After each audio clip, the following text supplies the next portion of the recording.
नमस्कार, स्वागत आहे आपलं लोकपालक न्यूज चॅनलमध्ये। सध्या सुरू असलेल्या पावसाचा परिणाम शेतकऱ्यांवर सुद्धा होत असल्याचं आपल्याला दिसून येत आहे।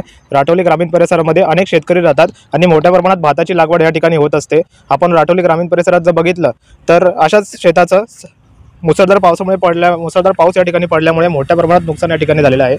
7 जून रोजी जो मुसळधार पाऊस पडला त्याच्यामुळे मोठ्या प्रमाणात पाणी या शेतामध्ये जाऊन नुकसान या ठिकाणी झालेलं आहे आणि संबंधित कुठलेही अधिकारी या ठिकाणी शेतकऱ्यांना भरपाई देण्यासाठी या ठिकाणी किंवा किती नुकसान झाले ते पाहणी करण्यासाठी या ठिकाणी आलेले नाही।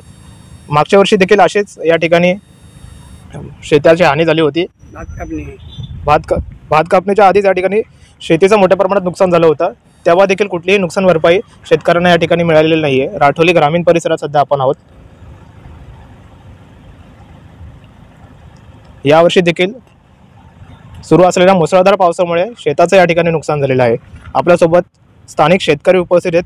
काय त्यांचं नुकसान झालं, किती नुकसान झालं, अधिक माहिती आपण त्यांच्याकडून जाणून घेणार आहोत। काका, काय नाव तुमचं? तानाजी शंकर मालुसरे।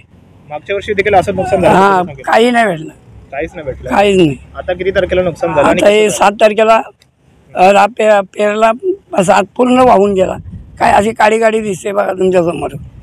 कोण आलं पाहणी करायला? कोणी नाही आला। आता काय मागणी असेल? काय आता हे नुकसान झालेला भरपाई मिळावी, हाच व्यवसाय आहे तुमचा? हा, बस शेतीचा व्यवसाय, दुसरा काय। या ठिकाणी शेती या व्यवसायावर अवलंबून स्थानिक शेतकरी आहेत आणि त्याच शेताचं मोठ्या प्रमाणात या ठिकाणी नुकसान झाल्याचं आपल्याला या ठिकाणी दिसून येते। लवकरात